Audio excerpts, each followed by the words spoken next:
So hello everybody. Thank you all for showing up to this Twitch stream. This is my first appearance on Twitch or any other streaming platform, so if there are any technical hiccups, just bear with me. Um, for the next hour or so, I'll be doing my talk called C# and .NET for object-oriented programmers. I'll also take some questions afterwards. If you have any, be sure to put them in the comments. I'll probably save them for after the presentation. The presentation should take about 15 minutes. So my name is Jodar Ronberg. I am a software engineer with Workiva, currently in Scottsdale, Arizona. And I'm also the author of Manning's Code Like a Pro in C#. So what am I going to talk about? So I'm going to give you a brief overview of what C# and .NET are, why you should use them, some places to start. That shouldn't take too long. It's going to set the stages for the rest of the talk. After that, I'll discuss some technical details regarding the compilation process and how you can best use idiomatic C# in conjunction with object-oriented design principles. If you are a seasoned C# developer, this talk may not hold much new information for you, but I'm sure there's something you can get out of it, and it never hurts to go over some things again. So I'll be presenting for about 50 minutes and then answer any questions that you may have. So first of all, let's get this out of the way. Like I said, I am the author of Code Like a Pro in C#. I am appearing on Manning's Twitch stream. So please buy a copy if you're interested in C#. This book is a total refactor of a web service from start to finish. All the chapters are currently available in the MEEP program, all 16 chapters, and I hope that the book will be released sometime early next year. So besides that total refactor of a web service, you'll also find a Socratic dialogue, you'll find history lessons about the Frisians, some general silliness, and the book is also written for .NET 5, which is the new .NET version that just released earlier this month, late last month. So why would you listen to me? All that stuff I just told you, I'm sure it's great, but why listen to me drone on about a language that's been around for about 20 years? You know, I can pull the card of I wrote a book, so I must know what I'm talking about, but you don't know how good that book is, so you're going to have to take a chance on me for a little bit. Now, other than that, it's clear to me that C# is great. You know, C# is amazing. C# is fantastic. Oh, okay. C# is big. I can see where this is going. Let's just great. Okay. C# for president up. There we go. Okay, so this presentation, you will learn something that you typically don't find in a beginner resource. And that is the section on C# compilation. I think it is important to offer different levels of teaching in a presentation so that everybody can get something out of it. So if you do have questions about some of this stuff, again, please put them in the comments. I can't promise I'll be able to answer them, but I will sure try. So first up, let's get into what C# and .NET are. There is confusion out there around why we say C# and .NET a lot of times instead of just C#. And this section hopes to clear up that confusion. So in a nutshell, C# is the programming language, whereas .NET is a framework that provides you with a lot of native functionality. It wraps a bunch of libraries and runtime, so you can kind of think of .NET as Java's JVM, Java Virtual Machine, plus even more libraries. Instead of having to pull in things like Java Spring Boot, it likely already comes part of .NET or is deeply integrated. So now what you see on the screen is your typical buzzwordy definition of C#. You know, C# is a strongly typed object-oriented programming language. It enables cross-platform development of scalable enterprise software. You know, it's kind of on the nose, it's kind of verbose, but it is true. The current state of affairs is that C# is a strongly typed language, and it is cross-platform. And we'll focus on that cross-platform aspect a little bit more when we talk about .NET Core and .NET 5. But the gist of it is that C# can be run on platforms such as Linux, macOS, Xbox, iOS, and Android. It does this similar to Java by sharing a codebase and compiling intermediate code to the appropriate target. Gone are the days where you can only run C# on Windows. If you want to write a mobile app and use one codebase, sure, you can do that now. You want to write a video game that runs on Windows, Linux, macOS, and Xbox, no problem. So besides those buzzwords, what are some other things that C# may offer?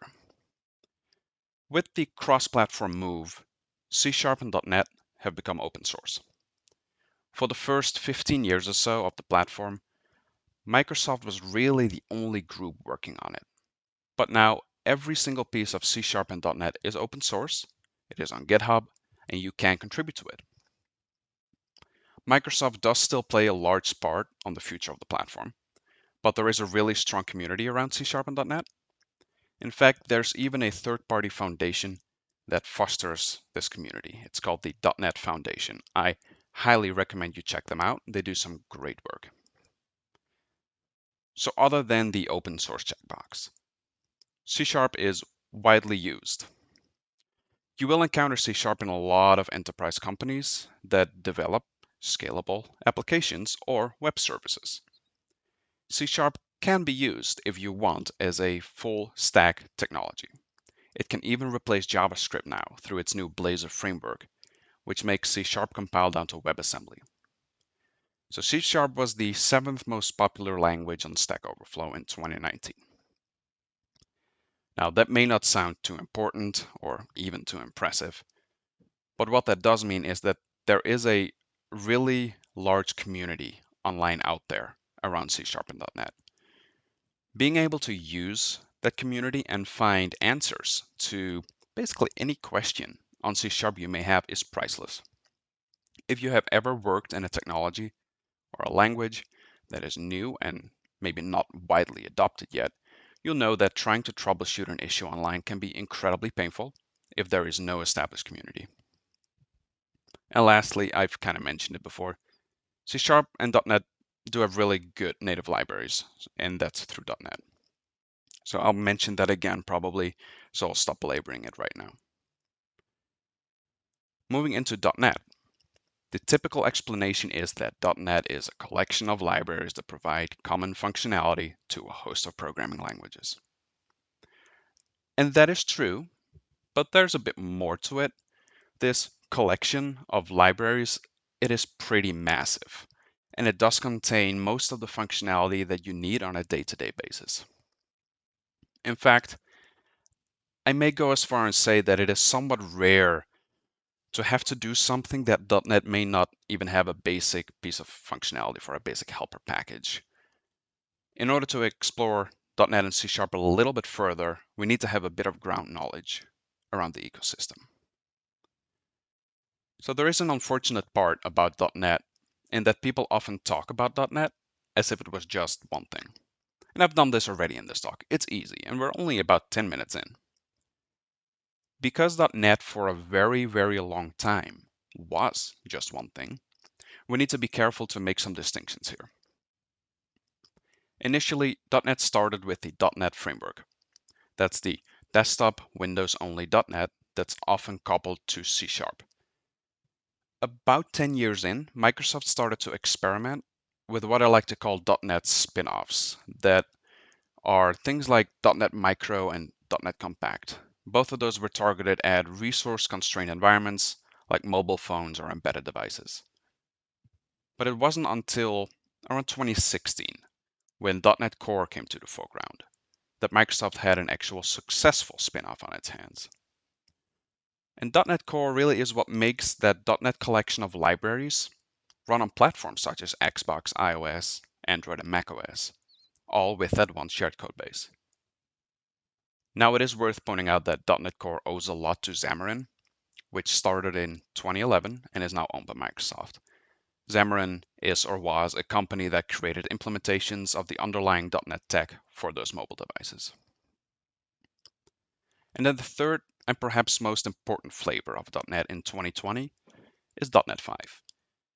And you may be mistaken in thinking that .NET 5 is simply the new iteration of .NET Framework 4.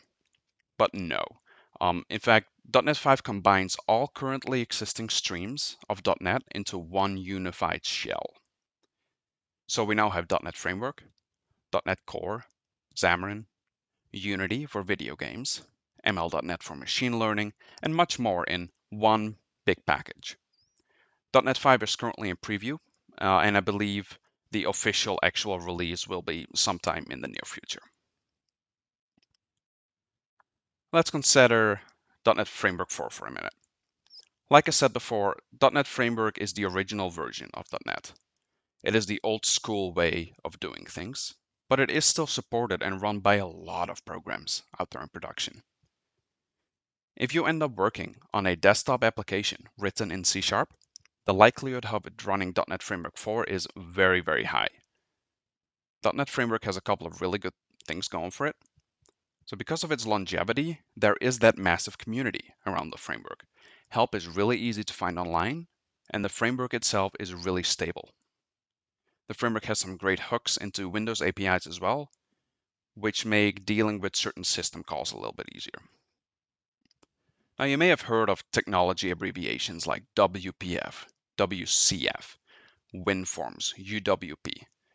These are all traditionally .NET Framework only technologies, although some have now crossed the bridge to .NET Core, and with the introduction of .NET 5, it is a whole different ballgame. But it's not very important what all those technologies mean right now, so let's keep our pace and hop over to a brief chat about .NET Core.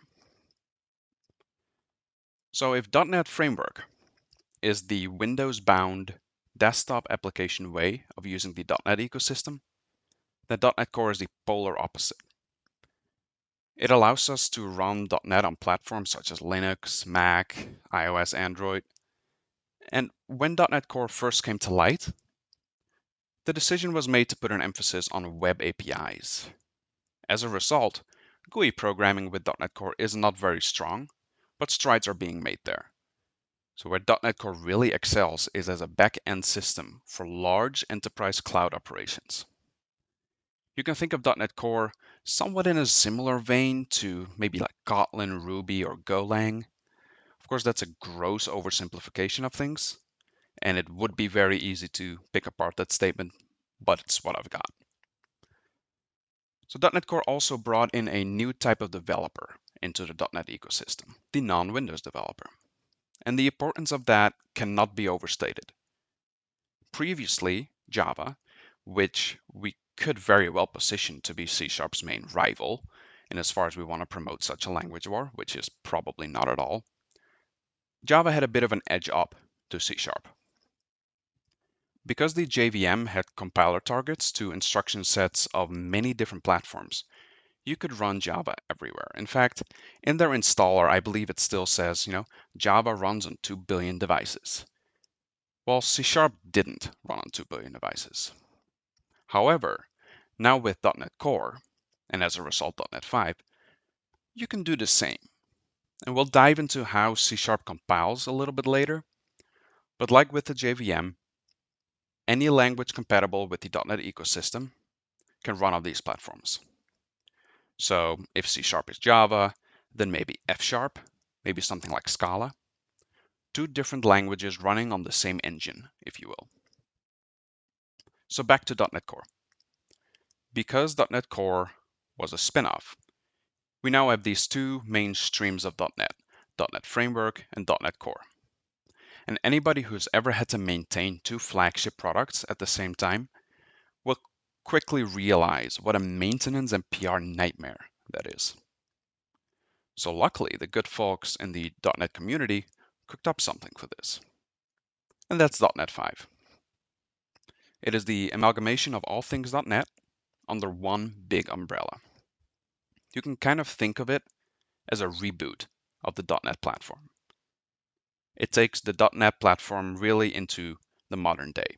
So gone are the days where you use .NET Framework for a Windows desktop app or video game, and .NET Core for a backend service or a mobile app.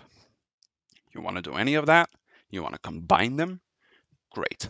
Just use .NET 5. Now, of course, it's not all fun and games with C# and .NET. Like any other programming language and platform, C# and .NET have their strengths and have their weaknesses. Considering that .NET basically runs as a virtual C runtime, using JIT compilation for part of its execution story and uses a garbage collector, there are certain things that the platform just isn't great at handling. The most obvious weaknesses of C# and .NET to me are interactive graphics, putting aside video games through the Unity engine. Also embedded and low resource development, and somewhat in the same vein, operating system development.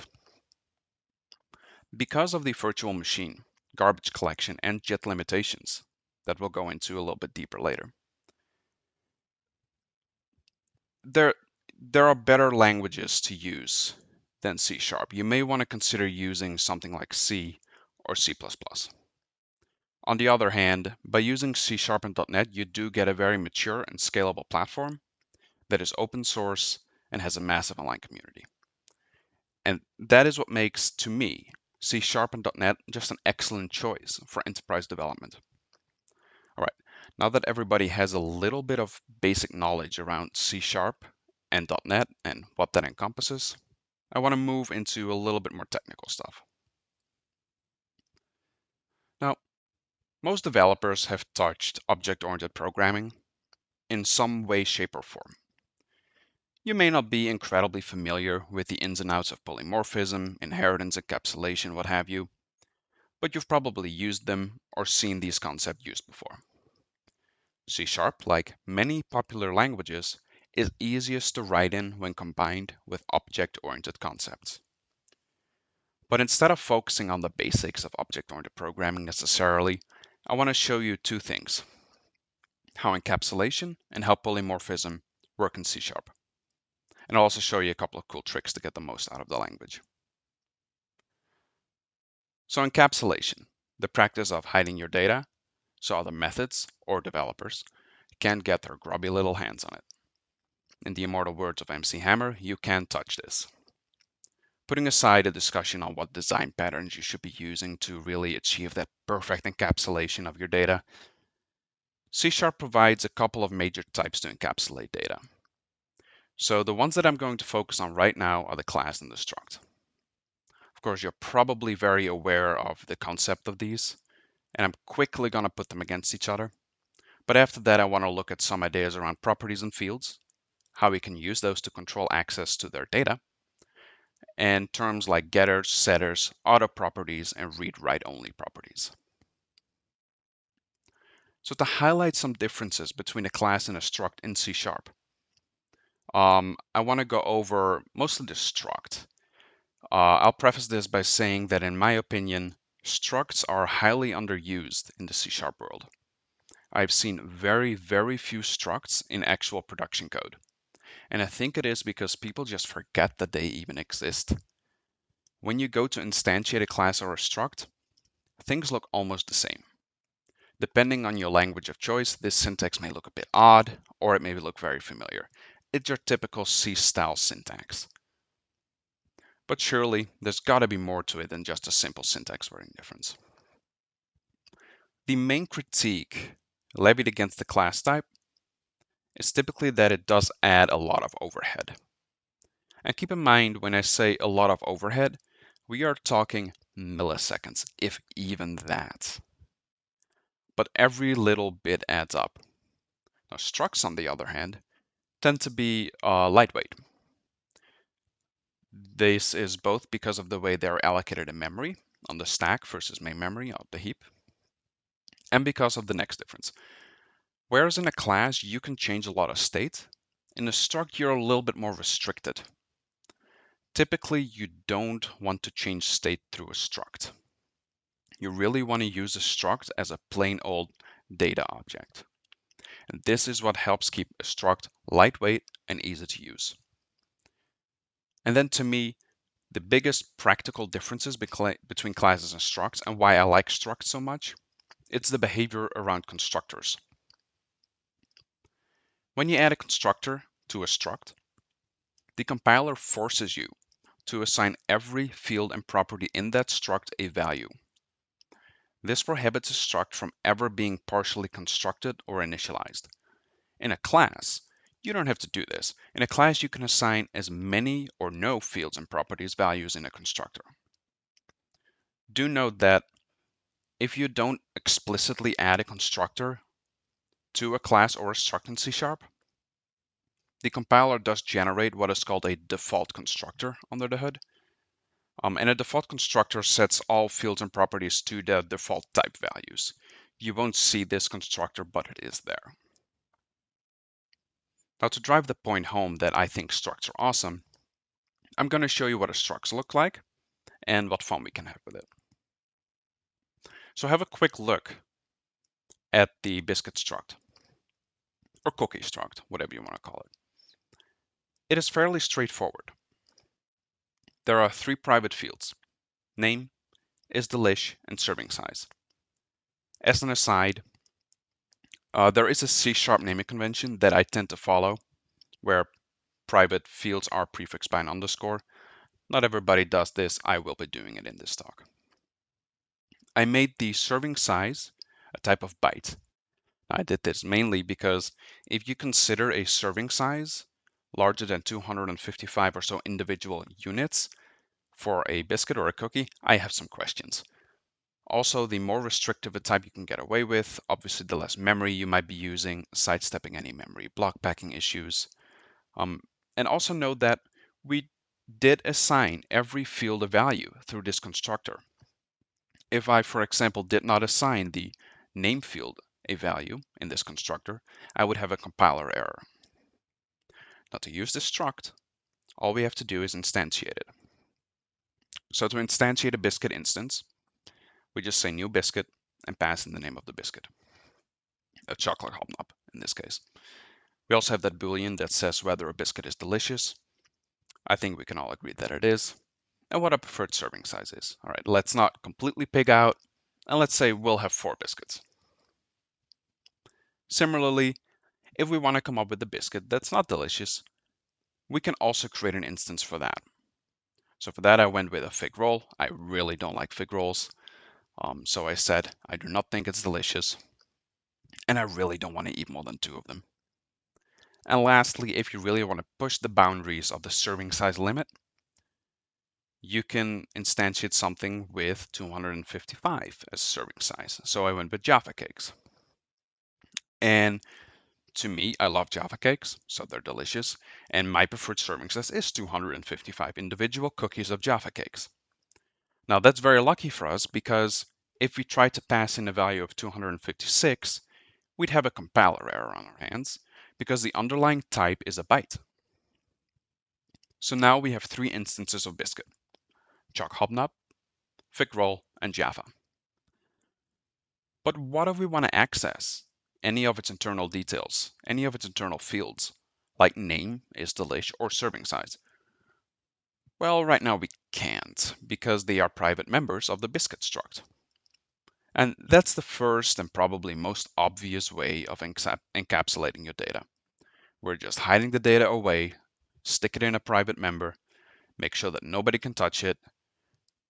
But that doesn't really serve real-world business logic purposes most of the time. For example, what if we have a requirement to print out the names and the serving sizes of all the cookies that we consider delicious? Now we know from instantiating these objects that we print out the name and serving sizes for the chocolate hobnob and Jaffa instances. So to access this information, the nuclear option would be just to make all internal details public. And that is what I've done here.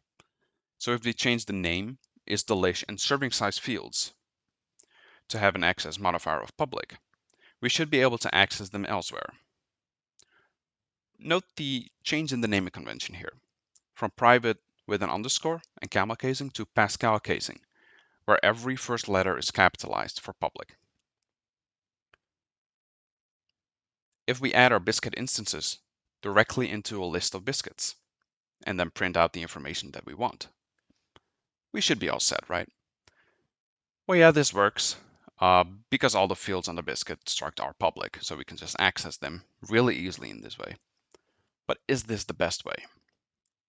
I don't think so. Imagine this scenario. Somehow, somebody at the Figural company got access to your source code.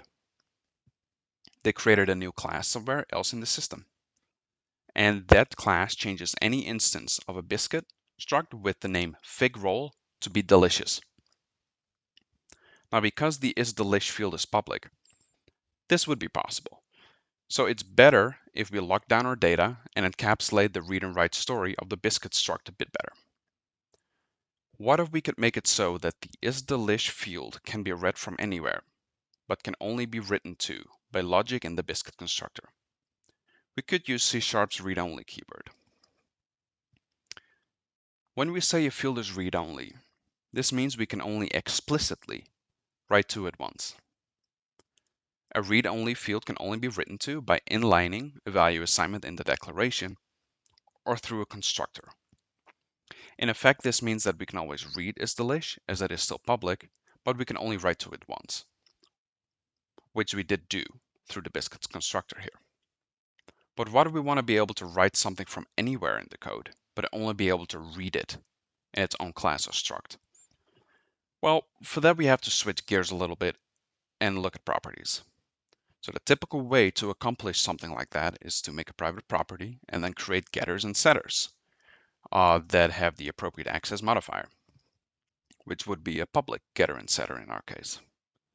So in this snippet, I changed the serving size field to private and added two methods, get serving size and set serving size. These methods use what is called expression syntax. It's kind of similar to a Lambda expression. This approach works well for when you only have a couple of properties to deal with. But once you have a bunch, your class can get cluttered with these getters and setters methods. So C# introduced what I think is a better way, auto properties. An auto property is a property that inlines either the getter and setter or both of them. As you can see with serving size in this snippet, we can also add access modifiers to the getter and setter. If you don't provide an access modifier, like with the get, it takes on the access modifier of its parent, public in this case. If serving size was protected or internal, it would have taken that. Now, if you only want to have a getter or only a setter, you can leave out what you don't want. And finally, we can provide an implementation body to the getter and setter. We can do, for example, some input validation on the setter of serving size by providing a method body to the setter. This does have the effect of us now having also explicitly implemented the getter. Because we can't just return ourselves, we have to add a backing field to store data. And this, in a nutshell, is to me probably the cleanest, and it is probably the most idiomatic and clean way to deal with basic data encapsulation in C#. Now let's turn our attention to polymorphism in C#, as well as generics. So similar to generics in Java and templates in C++, C# allows us to use generics and the Liskov substitution principle. If it walks, eats, and quacks like a duck, it's probably a duck, to perform polymorphic logic. Of course, to really use polymorphism, we do kind of have to factor in inheritance into the equation. So let's look at that really quick. I don't want to dive too deeply into inheritance with C#, simply because there's not that much to say about it, beyond that it doesn't support multiple inheritance of interfaces, and that all types typically derive from the object base type. The one thing that is a little bit different from some other languages is syntax. There are languages out there, and I believe Java is one of these, that make you spell out whether you extend or implement something. Yet in C# it's all done with one operation. So all we have to do is add a colon operator, and then the interface and the base class. There's no messing with any extends or implements keywords. This really is it. And that is all I'm going to say about inheritance for now. So now that we know what inheritance and extending kind of looks like in C#, we can come back to polymorphism and generics. And when we say programming with generics, in practice, often that means it's a combination of two things. So programming to interfaces or the highest level type, and using a method or type that allows for generics. So what's a generic? Well, really a generic is any type in its most generic form, and I know that doesn't tell you that much. It's easier to see it in action. So often when a type is not necessarily specified, we write the T operator. The letter doesn't really matter as long as you're consistent. So how do we put this into practice? Well, we could instantiate a list of T, which is a generic collection, and we could say it is, instead of T, it is a list of Labrador, if we had a Labrador class. And our Labrador class, we know, extends and implements the animal and barks classes and interfaces. So if we have a list of Labrador, we know that we can only add to this list classes that are of type Labrador or derived from it. If we had a class that represents a cat, that obviously wouldn't derive from Labrador, but it may derive from animal, but we wouldn't be able to add it to this list. Often, however, it's a bit more useful to go higher than your immediate types class level. So we can also say we want to have a list that can operate on all types extending the animal class or implement the barks interface. In this scenario, Labrador instances can be added to both the list of animals and to the list of barks. So why is this useful? How can we loop polymorphism into this? Now imagine you are implementing the command design pattern. The command design pattern consists of an interface with an execute method and commands that implement that command interface. This allows us to create the right classes, the command classes, and simply call the execute method, not having to worry about any of the internal details inside those command classes. So here we create two of these command classes. We have command 1, which prints out command 1 to the output console, and we have command 2, which prints out command 2 to the output console. If we were to create a generic queue, which is a data structure that .NET provides, and we tell it it is a generic queue of type command, and then we add instances of both those classes, command 1 and command 2, to that queue, we can use the list substitution principle to use those command 1 and command 2 instances as if they were of type command. We're upcasting them. And because we know that the command interface has that method execute, we just iterate over this queue and we call execute on everything that's in it. We don't care about what they do and how they do it. We just want to execute these commands. And that is our brief whirlwind tour of encapsulation and polymorphism in C#. So next up, I want to switch gears a little bit and talk about how C# compiles. So when you think of how programming languages typically compile, you would often group them into two buckets. You would maybe have a statically compiled language or a just-in-time or JIT compiled language. And these languages often fall squarely into these buckets. However, C# just had to be different, and instead of picking one of them, it does both of them. So let's quickly compare static and just-in-time compilation. When we say we are statically compiling code, it means that all the code that is available gets compiled down to native or machine code when you press the proverbial build button in your IDE or you type in .NET build or something like that. Whereas with just-in-time compilation, we only compile the code down to native code right before execution of a line. So, and that is why it is called just-in-time compilation, because it literally is just in time. Both approaches have its merits and they have its drawbacks, but the biggest difference probably would be either performance or portability. Because you don't have a lot of overhead of having to compile code at runtime, static compilation typically results in faster code. If static compilation results in faster code, then why would you use JIT? Well, perhaps the best argument is because you are compiling code on the fly, you can target different architectures as necessary. So this allows you to run the same executables on different platforms. And as a result, that allows us to run C# and .NET on different platforms from the same intermediate language code. And more on that in a slide or two. To understand the .NET compilation process, this is about as deep as we're going to go with static and JIT compilation. It's probably also about as deep you're going to get from me. But let's take a look at what the compile stages look like. So when code written in a .NET language, perhaps called a CLI, Common Language Infrastructure Language, it's a specification that all .NET languages adhere to. When such a language is compiled, it does so in two main steps. First, after you write your high-level code in C#, VB.NET, F#, you press the compile button, or you type .NET Build into the terminal. And this statically compiles your code to something called intermediate language. This intermediate language code looks very much like code written in assembly.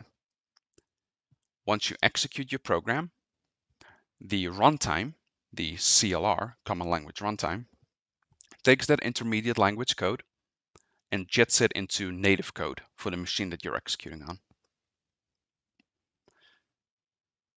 So for the Common Language Runtime, a comparison that is often made is to Java's Java Virtual Machine. And to an extent, that is valid.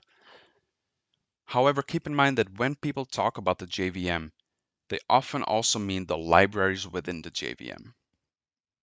In C#'s case, those libraries would be .NET and not the CLR. The CLR is part of .NET, but it is not the entirety of .NET. So on this screen, you see a simple program. Don't bother correcting any mathematical mistakes. It's just for educational purposes. This method accepts two parameters, both 64-bit floating points called doubles in C#, and it also returns a double. The two provided arguments are squared and summed before being returned out of the method. For example, if we were to call this method with an argument set of 3 and 4, then hopefully the outcome would be 52. So let's assume you fed this method to a compiler. The first step to executable code would be to compile this C# code to intermediate language. So now we're going to press that build button, type in .NET Build, and step through the process going from C# to intermediate language. Sometimes you'll see intermediate language referred to as MSIL, Microsoft Intermediate Language, or CIL, Common Intermediate Language. For this talk, I'm going to keep using intermediate language. All CLI compliant languages compile down to intermediate language. And that allows us to target the same runtime with C#, VB.NET, F#, and more. Now here on this slide, you see the intermediate language representation of the Pythagoras method we saw before in high-level C#. If you are familiar with assembly programming, you may recognize some of these opcodes. When you distribute your C# application, this is what you're distributing. It is this intermediate language code that gets embedded into an executable type, often a DLL file.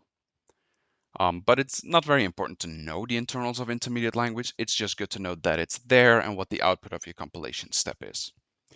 If you do want an almost line-by-line description of what this does, I would refer you to chapter 2 of my book. For now, let's move on. The code reflects the static compilation phase of C#. All this is done when you press build. It's done by the compiler ahead of time. But now we want to run this code.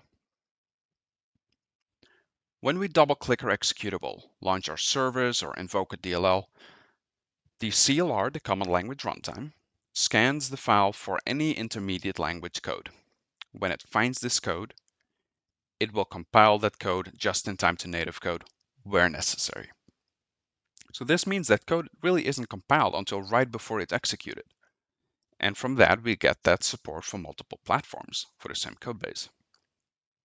Because processors and operating systems have a lot of different instruction sets, and we don't compile to all of those ahead of time, we can determine the correct instruction set at runtime and compiled at that target. Now, unfortunately, it's quite tricky to nigh impossible to view the resulting native code. It would also just not be readable, and my machine's native code would differ from your machine's native code.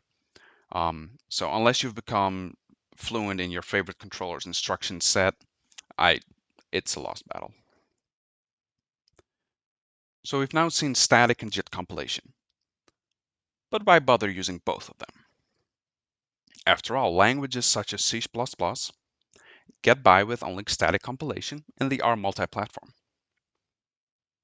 Well, the rub is in the fact that typically languages like that tend to use compilers for different platforms. There may be a different compiler for Windows, Mac OS, Linux, whilst when using a runtime like .NET or the JVM languages, you only have to use one compiler and rely on that compiler to compile to the correct target. That just gives us some flexibility in the platforms we develop for. Because we do compile down to intermediate language prior to native code, we can use multiple CLI compliant languages at the same time. Now that sounds a bit odd, but this allows us to call code written in languages such as VB.NET and F# and treat it as if it was C# code. A similar scenario can be seen with the JVM languages, where you can have interoperability between stuff like Java and Kotlin. Like I mentioned before, there is a downside to combining static and JIT compilation, and that is performance. This is mostly a JIT problem because we are waiting until the last minute to compile code. We incur that extra overhead. Code just runs slower when compiled just in time versus statically. And that's it for our tour through the .NET and C# compilation process. Like I said, if you want to dive deeper into this, I would suggest you check out my book. And besides that, there is an excellent book on the internals of the CLR. It's called CLR via C# and written by Jeffrey Richter. Note that it doesn't deal with .NET Core and Core CLR, as that book came out before the release of .NET Core, but it still contains a lot of information, a lot of great information.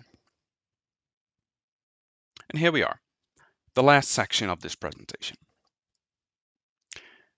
We've discussed the history and definitions of C#, .NET Framework, .NET Core, .NET 5. We looked at some ways to implement encapsulation and polymorphism in C#, and then we just looked at how we actually compile our code. In this section, I want to focus on 2.5 of my favorite pro tips. Now, that being said, what constitutes a pro tip very much depends on whether you already know the material or not. So that is the slight caveat here. First up is some fun with LINQ. LINQ stands for Language Integrated Query, and it is syntax inside C# that allows us to deal with collections in an almost functional programming way. LINQ is to C# as streams are to Java. They really serve a very similar purpose. And it can look a bit funky at first. There's no LINQ on the screen yet. But once you're used to using LINQ, you will find yourself using it quite often. And this section is really 2 tips in one, as we both look at the ForEach and Where clause. Now, the basis of our exploration of the ForEach and Where methods is this little code snippet that we saw earlier. If we zoom in a bit into the second half of this code snippet, we spot that ForEach loop, which in turn prints out details about all biscuits that are delicious.